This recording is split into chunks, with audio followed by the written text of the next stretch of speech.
Hello everyone, good morning. Yeah, Good good morning, morning, Vikrant. Vikrant. Yeah, good morning. Happy Shivratri. Yeah, same to you. Thank you.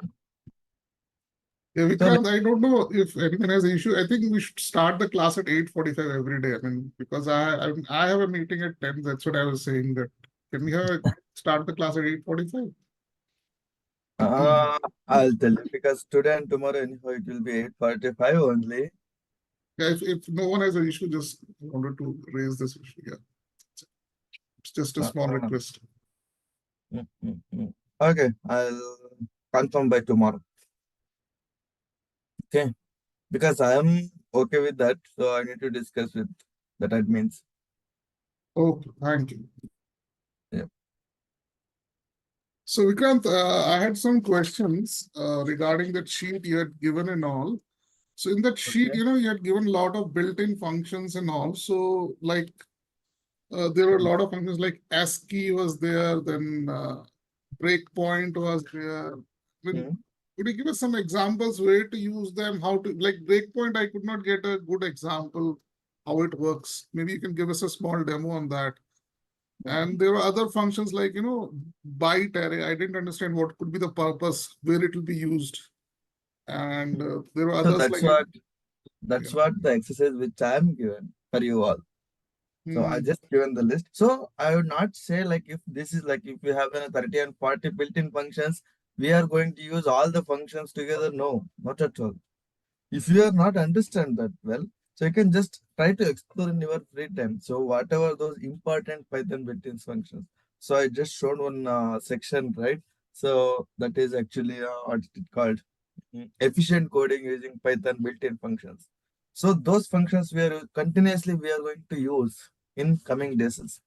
Okay, So that enumerate, whatever the map, filter, and all that you're saying. yeah, so Okay. those built-in functions are continuously using like sum or conversion like int or string. So all these things. So string byte arrays like these things are like um us rarely using. So I haven't seen in the real time actually these kinds of functions. So based on that, I just picked some of the built-in functions and I just shown there.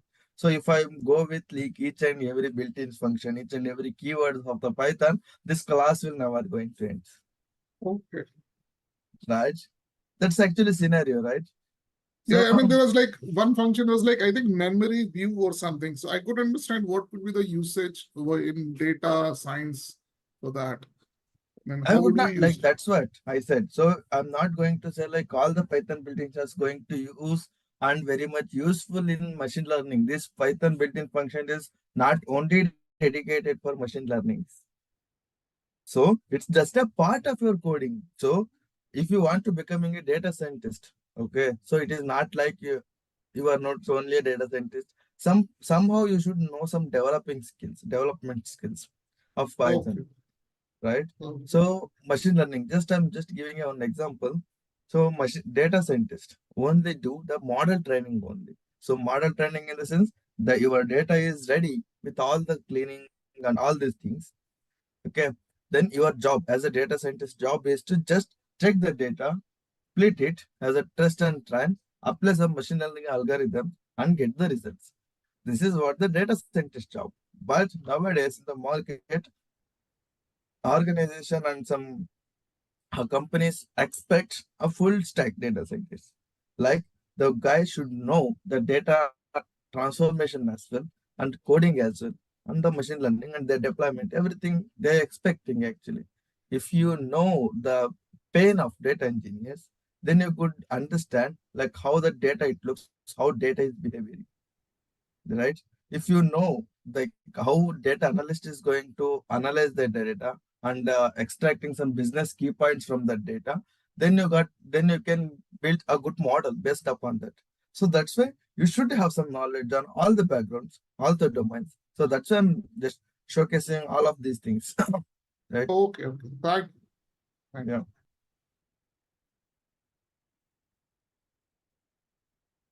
Okay. Then any other questions? If you guys have, you can please. raise your voice at this moment. This is the time to look into that.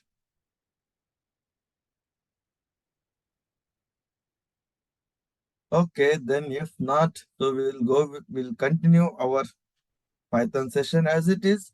So from Python beginner level to advanced level, like of this journey. So we are in the level of intermediate.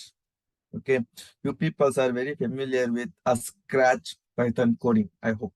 Using Python built-in functions, string operations, integer operations, and all of these things. So you can easily handle the data. But in the intermediate level, how you can store your data actually in any of the one particular bucket, how you can store it, store in that bucket. What are those buckets types? So what is the difference between those? Like in which situation? So where I need to save it. So that's nothing but a Python data structure. So today I'm going to show the difference and usage of Python data structure. So before that, I wanted to share my screen. So can you guys can see my screen? Yes, sir. Yes. So data structures are a way of organizing the data so that it can be accessed more efficiently depending upon the situation, right? The data structures are fundamentals of any programming language around which a programming is built. So I told it, right? Data structures is not only available in Python. The data structure is available in other programming language as well. But in Python, they have some set of rules and conditions of that particular data structures, right? And each and every program had that. So Python helps to learn the fundamentals of these data structure in a simpler way as compared to other programming languages. Okay, so what are those data structures? Sets, list, tuple, and a dictionary. I hope you guys are already heard about these names in our previous classes, how the sets looks, how the lists looks, tuple looks, and dictionary looks. So it's time to learn what are the difference between these data structures and how we are going to do, how we are going to play games around these data structures, right? If you know this data structure, so from this data structure, you can create your own data frames. Data frames in the sense, data containing row and columns, right? So people are many of our used Excel files data, right? In the same way, how you can convert your data into the table. That all you can and that all you can do once you are familiar with these data structures. Okay. So with these data structures only you can create a they are like table.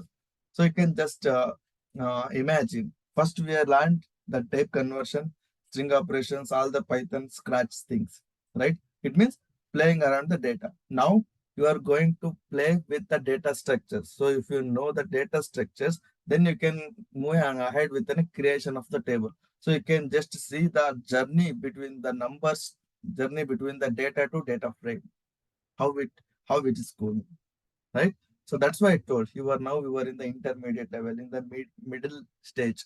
Okay. So let's see what is the difference between these four and based upon that, which data structure is more efficient in which situations. That you should know actually. That is in real-time projects, you only needs to take the decision based upon your situation, which data structure we should use. So that's your skill set, you should select that, right? I'm just going to show what are the differences, where we need to use it, and which situations. So whenever the situations is comes, then you can switch the data structures based upon that. Okay. So here is the examples and here is the technical and theoretical things over here. So Python, very firstly we'll go with a set. Okay. Mutable in nature. So and anyone knows what is mutable? That can be Just changed. Mhm. Yeah, It can that be modified. Can be modified, can be changed. Okay. So I think you guys are uh, good in understanding. So mutable means, so once it is created, you can change it, right? We can do we can apply any transformations, right? say like you can insert the elements or delete the elements or whatever the transformations if you want to do, you can do that. Okay. So next example, next point is items are surrounded in the flower brackets. Okay. So you can see uh, in the list you've seen like items are surrounded with which brackets? It's a square bracket. So now if items are surrounded within a flower braces, what it means? So you can easily identify that as a sets. Okay.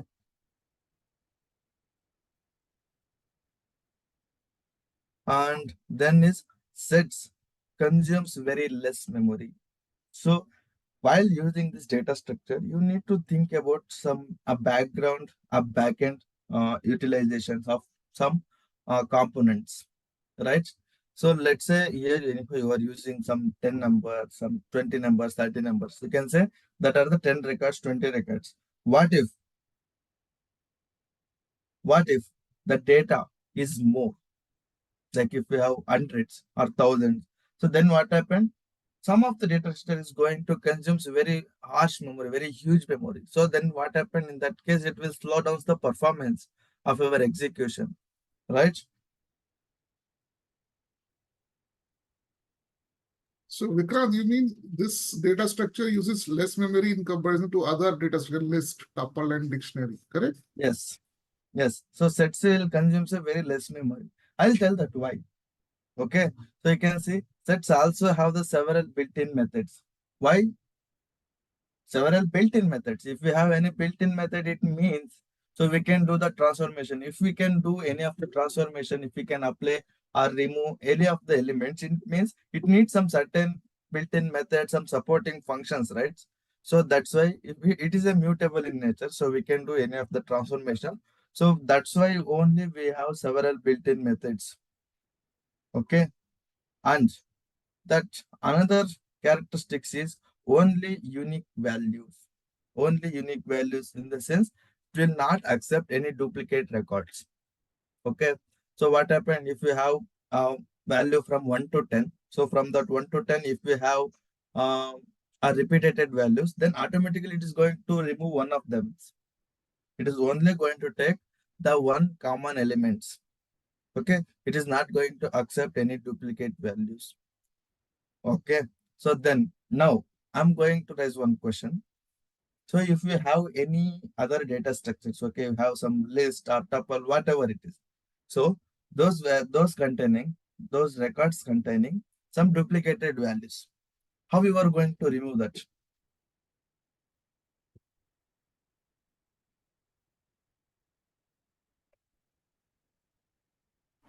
How We you can convert them into set. yes you can just convert that into sets, right? So this is what by understanding these features, you can easily resolve any sort of problem. So if you don't know this theory and like this characteristics of some data structures, what you are going to do? You are just going to identify each and every element and you are putting some if statement like if the values is repeated or not, then you are going to taking that, right? So why we need all those things, right? We have some other methods, some easy things do we have, right? So you can use it. That's not an issue, right? So these are the main characteristics of sets. Any questions on this?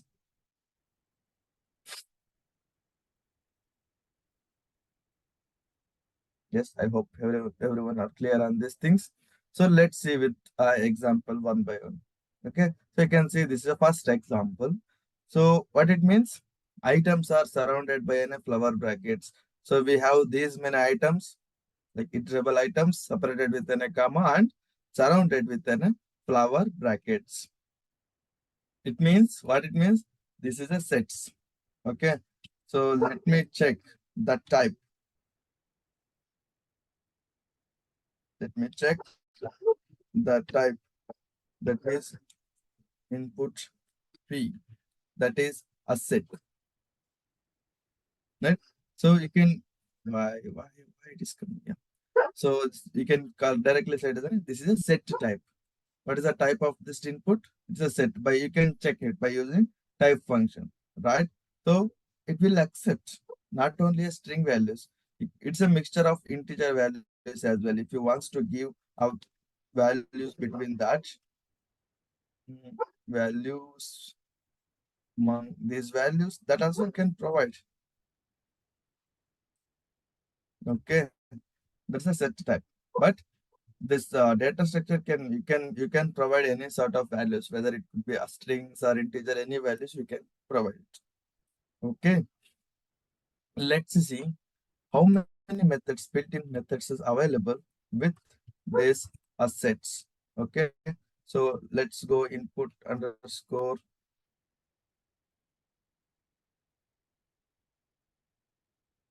input p dot. So you can press a tab over here. Again, the same keyboard shortcut you can use it. You can just press a tab. We can see how many Python built-ins are available.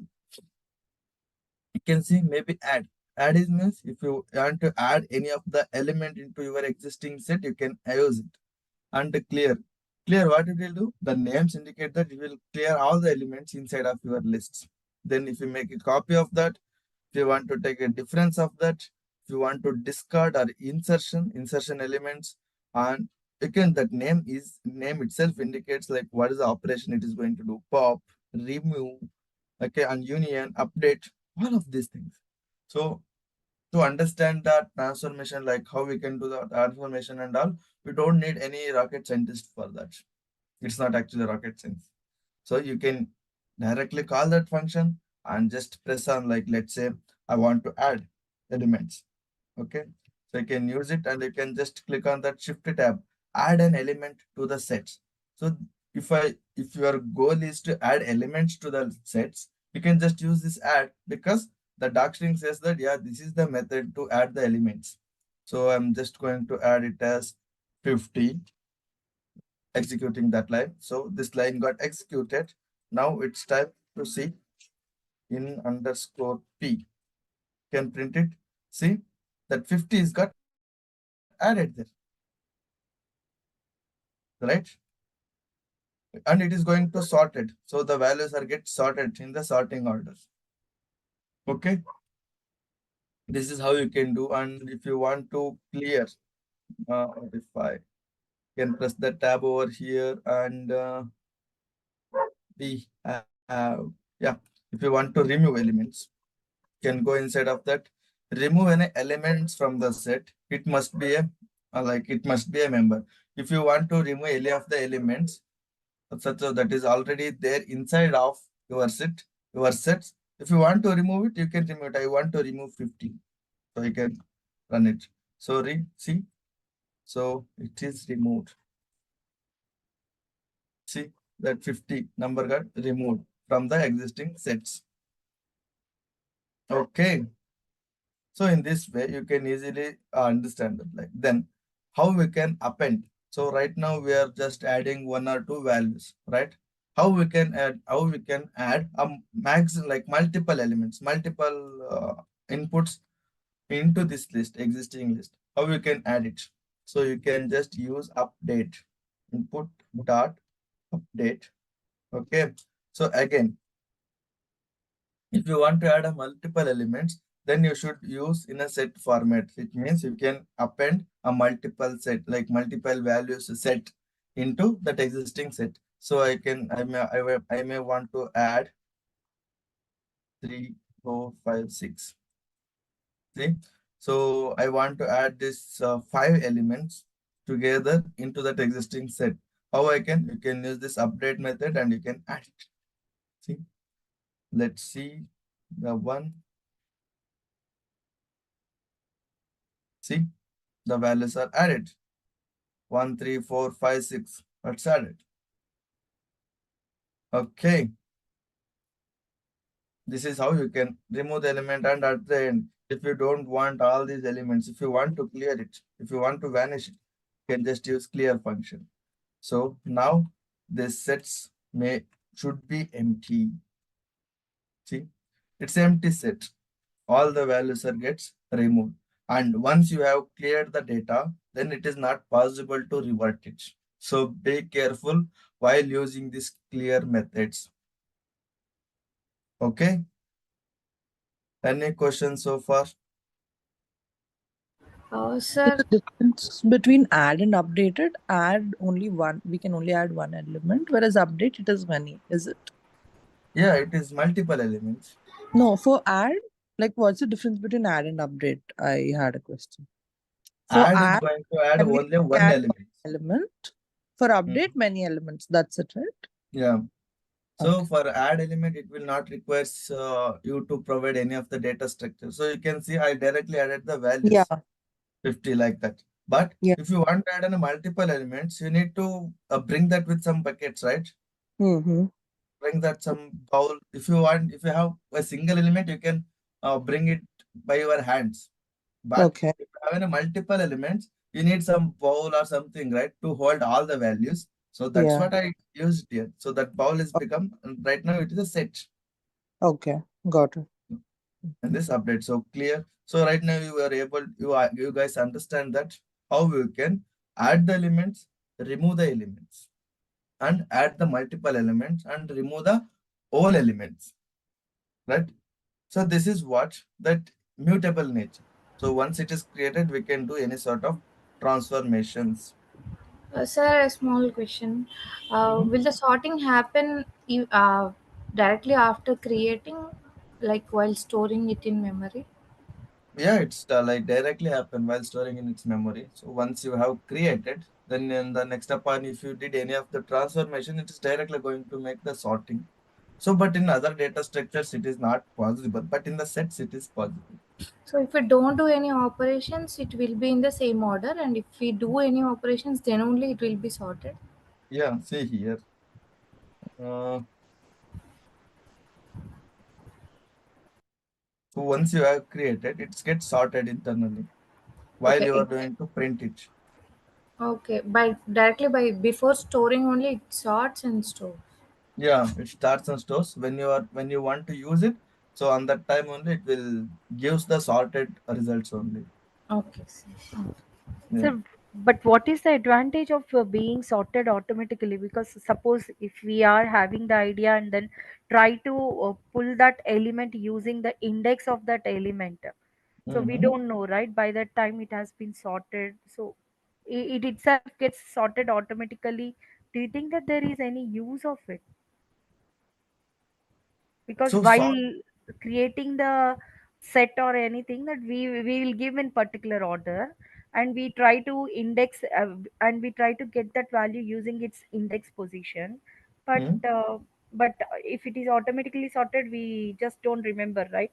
So in which position it is, and then we can't use that index of that element. So you can always you can print that your sets, right? Once it is created, you are going to print it.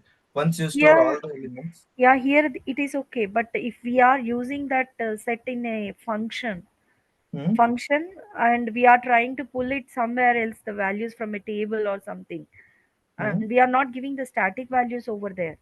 Yeah, then it won't work. So that because the like behavior of the set is that to automatically it's going to sort the values in a Oh, sorted order. oh, So in okay. that case, you may need to look into like other data structures. Yeah, okay. I won't say like the sets is helpful for all the situation. So in that, like we have another conditions, right? Uh, your data should have some duplicate record that must be. So you have some customer is repeated. So if you are going to use this set, so this will not allow you for a duplicate names, but it is needed. So in that case, it will not help. So in that case, it is necessary to switch into other data structures. Yeah, Got it? okay. Yeah. Yeah. Based upon the situation, we need to use it. So if you need in a sorted order automatically, then you can use it. But if you don't need any sorted order, you may need to, it's a time to switch into other data structure. Okay, sir. Yeah. And this clear, it clears the set. What about discard? Does it like completely discard in Um, underscore p? so you can see, you can always see the documentation discard will remove like remove an element from the set if it is a member. Okay, so discard also do the same thing what this remove is doing. Okay, so you can see the description, both was same. So which one is more efficient? I mean, Okay, so it's what I can say. So we don't have the answer for that. Both are same actually. No, I think there should be some difference. Like just like in Oracle, you have a delete operation and then truncate. So both, if you see in a So normal way, both implies the same. But truncate will release the memory utilization. So maybe some kind it is related to some kind of memory performance or something. I no, think so Vikrant, for remove, if that element is not there, if it is not a member, I think it will error out. I think for discard, if it is there, it will remove. Otherwise, it's okay, I think. Can we it's so try it for is given. So it is yeah? here. 20 is not there in that element actually. Uh, So I just give that. so, So on 20 it is not there. It is just trying to searching that element. And if it is not raising any errors. can we try now remove with 20? Then I think it will error out. Yeah, it will not raise any error. So it is executed already. That No, line is with got remove, not it with will throw discard. an error. Yeah, it's Okay, showing error. that's what. Yeah. Okay, So okay. Got discard, it. yeah, it will remove if it is there, but for remove, it has to be there to remove, I think. Maybe it's some bug actually. It should raise error. So you can see that function what they have written. No, they have written here, there for remove, I think they have written it must be a member. Here, if it is a member, it will remove. That's what I think that's the difference between remove and discard. Is not coming this top string. D is, D is missing. Yeah. R is missed now. Mm. So If if it it is is a a member, member, yeah. So if it is there, it will remove. For remove, it it must be a must. member. Arise any error, Mm. it's do nothing. If the element is not a member, it's do nothing. So it simply returns your results. That's the only difference. So from the optimization memory wise, I haven't seen any of the difference in between these things because I had most of the optimization things. I haven't seen any uh, huge difference and huge impact on that like performance. So it's simply like if you want to uh, remove some blank elements, if it is there, if it is not there, instead of using this if condition, you can directly use this discard one. Otherwise, so I don't think so. Whether we should use this remove one only. So sometimes it is not showing any error to user like if your element is there or not. If you are not going to educate the people if that member that value is there or not, how is going to identify that, right?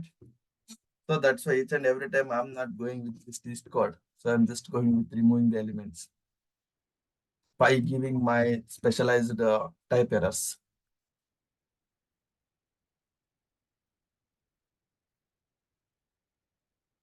Okay, then here is then another examples. So in the sets, could be, oh, why this G is also coming? Yeah. So this input, so you can see hello and hello, like how much case sensitivity is both are same. So that we understood because hello and hello both are same. But now it is in the uppercase, it is in the lower case, right? So if this is also in the uppercase, then what happened? This is going to select only one among those two hellos, right? So this will not allow for a duplication of your records. Okay, so we have multiple examples over here and what is yep. So this is the exercise which I'm going to give. Create a function that should accept the input from the user and returns the list with unique values. I think that you are already aware of that. So I don't want to give it again. So I think you guys can do that. That is, you can just convert that into a set and you may remove the duplicate values. So here is the examples and solutions of those things. So maybe I'll share this notebook with you all. You can take a look into that by using that set methods. And I don't think so any other, like another one, pop. We have this pop one. Okay, what I can say, I'll just go here. Where is my example? Sir, you're going to share this notebook in the Telegram? Yes. Okay. Why? You don't need it? Huh? No, no, I need it. Okay. Yeah. Okay, so now pop is also going to remove the elements, okay, irrespective of your values. Irrespective of your values, in the sense, whatever the values it was there at the first position, that values it is going to remove. See, and it is going to tell that which values which it is removed. Okay, I can see, I just print this input be another one. Now here, what happened? 1 for these values is there. Now it is randomly, it is going to remove some values if I'm going to use pop. See, and it is going to return which values is removed.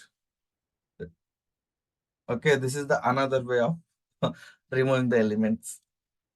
See, remove and returns an arbitrary set of elements. It will raise an error if the set is empty. Okay, if we have any element that is going to remove, and it will returns, it will shows which element it is removed from the sets. Okay, so you need not to provide any of the argument inside of that. It will not accept any of the arguments. Okay, and any questions so far on the sets?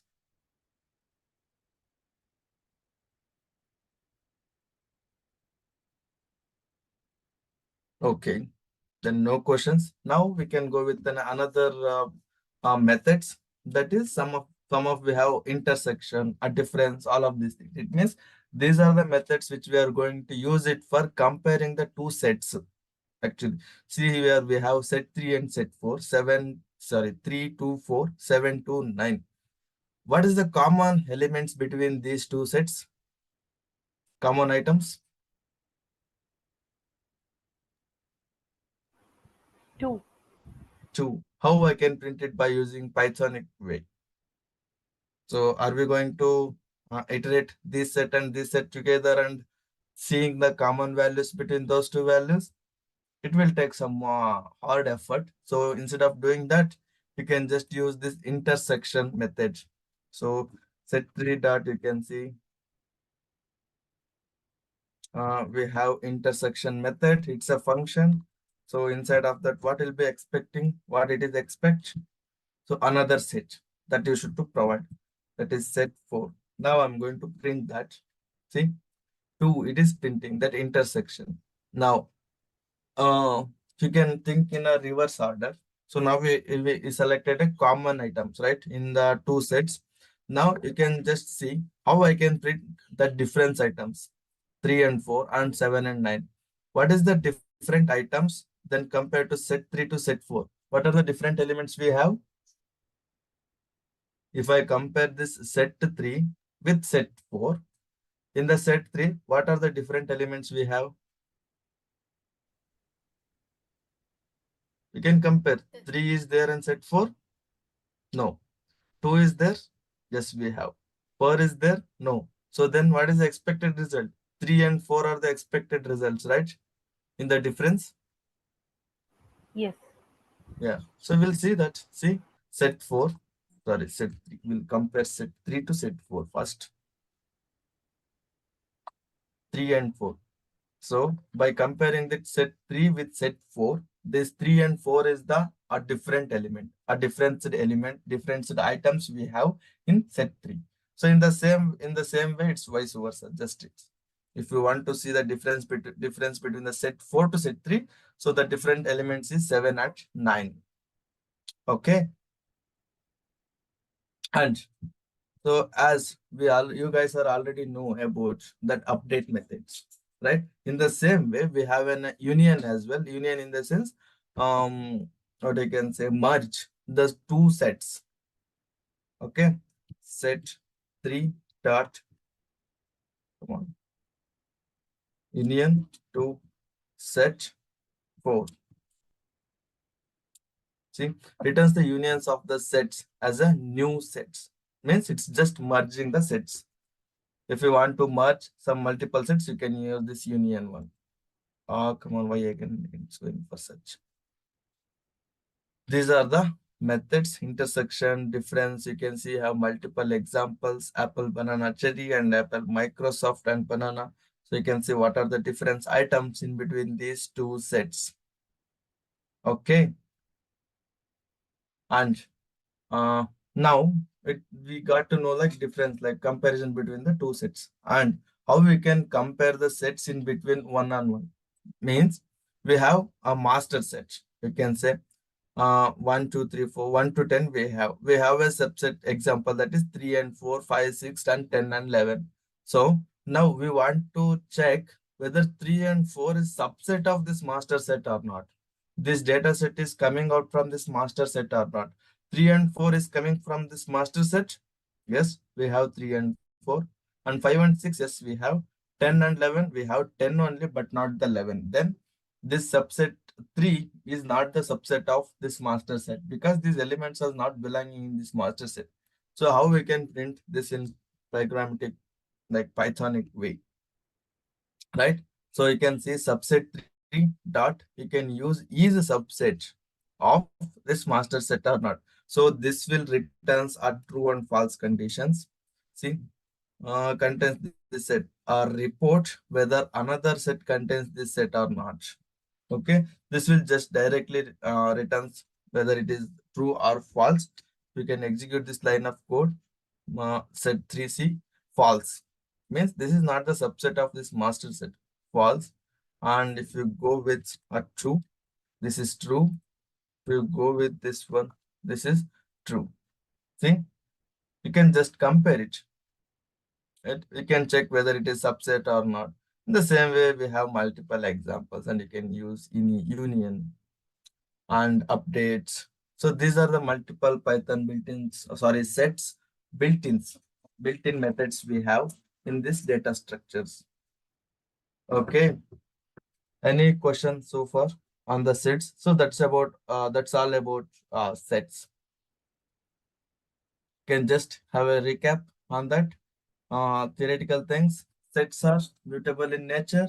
Items are surrounded within a flower brackets, and sets consumes very less memory, and it will have several built-in methods with, and it will only accept only unique values. Okay. Shall I move ahead?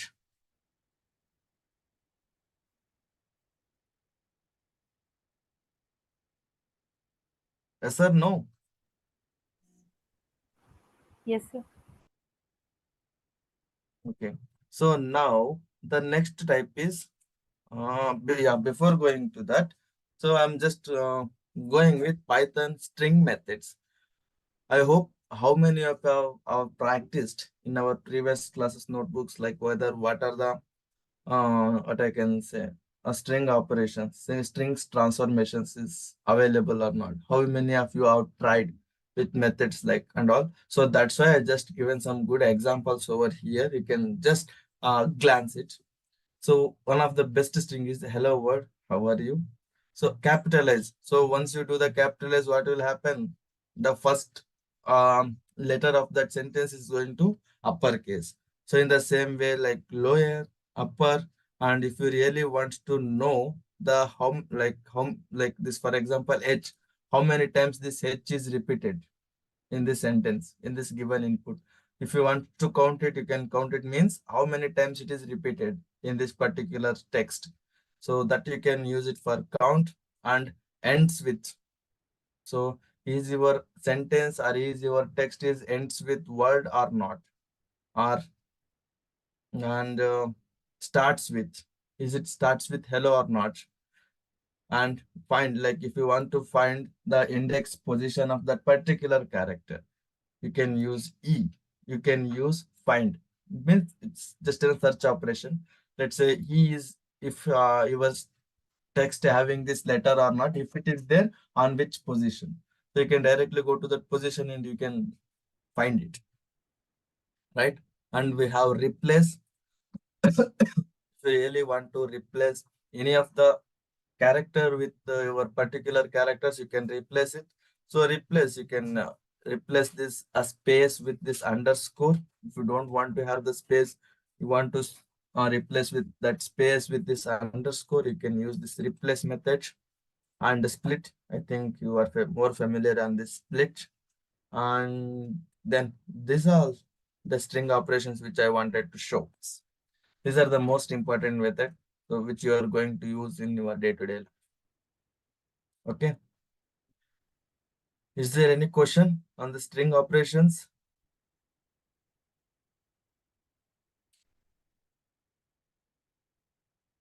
Yeah, it's all clear. Yeah. So next Python structure is list. Before going into that list, so I wanted to go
guys can hear my voice now. Yes, yes. Yeah, so sorry, I lost the connection. I'll reshare my screen again. Can you guys can see my screen now? Yes. Yeah. Yes. So another data structure is a tuple. Okay, let's see the characteristics of tuples. So what do you mean by immutable in nature? Very first characteristic. So we were discussing about list. No, we are discussing about tuple. I'll come to that point of list and dictionary in the maybe next classes. It will require some more time. So that's why I'll just go with the tuple now. Because I wanted to show the difference between some of those structures. What do you mean by immutable in nature?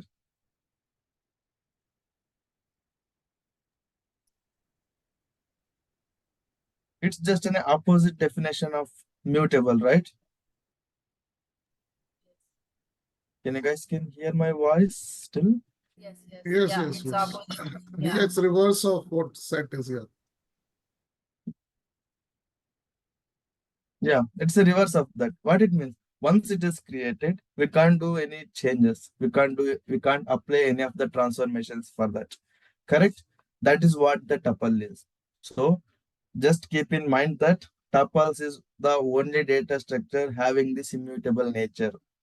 List is again, it's a mutable in nature, and dictionary as well, and sets.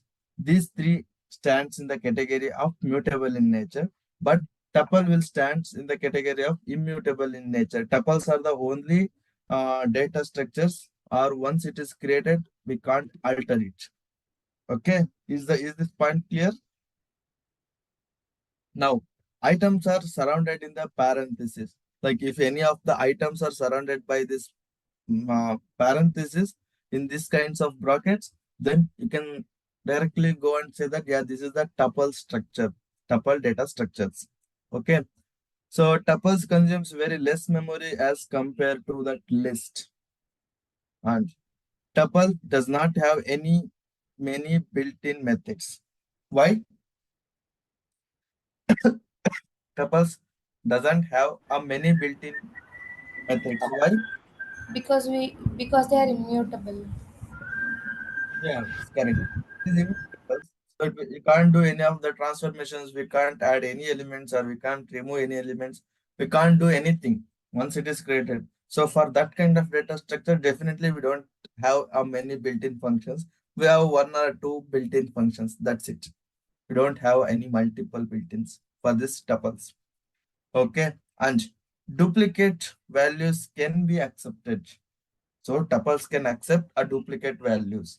So here you can see tuples will accept multiple duplicate values. Okay. Let's see some example how it looks. So see, if the values are surrounded, if the data is surrounded with an parenthesis, then you can call it as this is a tuple type. Okay. See 1, 2, 3 and this dictionary, and it will accept duplicate values as well. So here 5, 5, 5. So these are the duplicate values. It is accepted. So this is accepted in the tuple. So let's see the type of this one. Okay, see, this is a tuple type. If the values, if whenever you see the data within this a parenthesis, then you can say that those are the tuples. Okay, whenever you have the situation, whenever you want to produce the results, which you don't want, which user don't want to alter it, which user don't want to deal with any of the transformations, then you can use this tuple data structures, right? In our previous classes, I hope you guys have seen some of the results with this tuple format. Some unpacking within a multiple elements, it is going to give the data, the results in a tuple format. Why? Because once it is created, so we don't want to alter it, right? So we don't want to alter the results. So you can convert it into any of the data structure and then you can do any sort of operations. But in that case, you can use these tuples. Okay, because it will consume a very less memory. Unnecessary, we don't want to use, we don't want to consume more memories. Okay. So by considering these characters, you can use this tuple data structure whenever you want for your operations. Then, so let's see how many built-ins we have. We have only two, count and index. If you really want to count the values, how many times we have in your tuple, then you can use count. Both are functions. So in the count, you can provide the values. So values, on which value you need to count it. So let's say 5.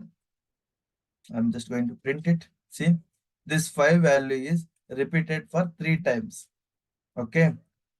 And let's go with 1. The 1 value is repeated for only 1 times. And then we have this index. If you really want to know the index position of the particular values, you can use this index method.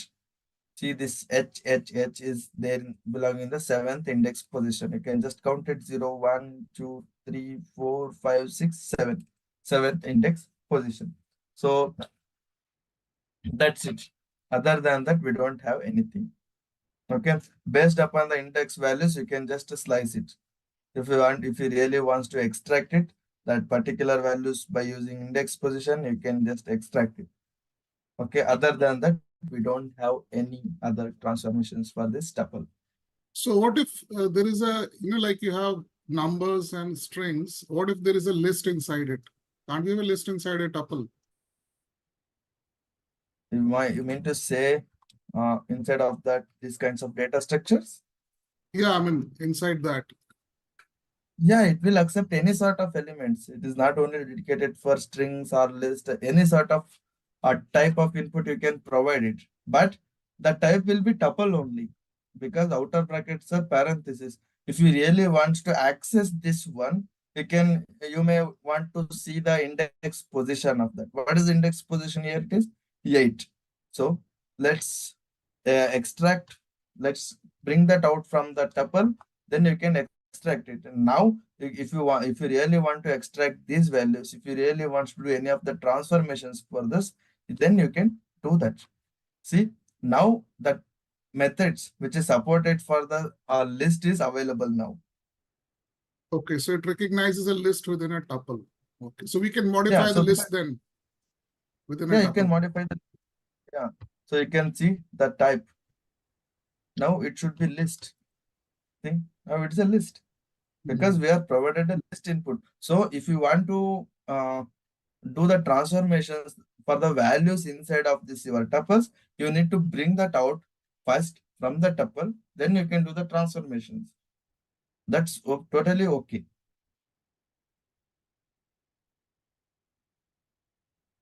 Okay. Yeah, okay. Yeah. Any other questions?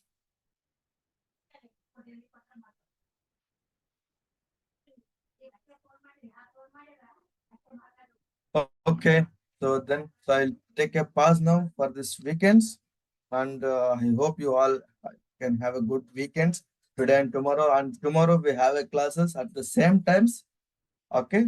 Then tomorrow we can discuss about a dictionary Vikrant, and yeah, just one question here. Like this Jupyter Lab that you're using here, I mean, when I run it, I mean, I have to press the play button on the top, but you press enter, it gives you the output. What is the difference? What is the change I have to do here in my Jupyter Lab, the one that is running in our environment? What is the difference?